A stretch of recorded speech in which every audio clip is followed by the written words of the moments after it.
Career बनाना, reporter, writer या फिर editor बनना, तो आज ही संपर्क करें। आज है रमझाझर में।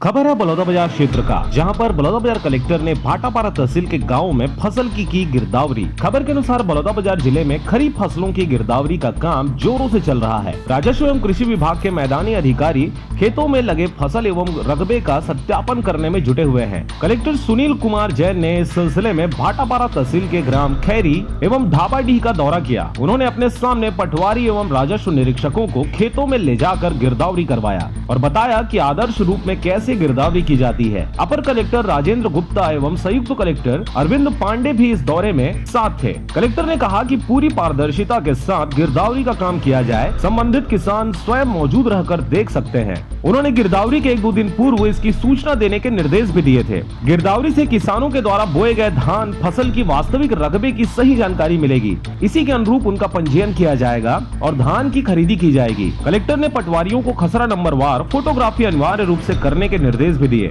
उन्होंने मौके पर मौजूद कुछ किसानों से चर्चा भी की। किसानों ने बताया इस साल फसल अच्छी है, बीमारी की शिकायत नहीं है। राज्य सरकार द्वारा दी गई बोनस की राशि भी खाते में पहुंच चुकी है। अच्छे उत्पादन की उम्मीद है। कलेक्टर ने कहा कि गिरदावरी के अनेक फायदे हैं। सर्वे के दौरान जो तब्दीली मौके पर दिखती है उसके अनुरूप अभिलेख दुरुस्त होनी चाहिए। तहसीलदार प्रवीण तिवारी अपनी पूरी टीम के साथ दौरे में मौजूद थे।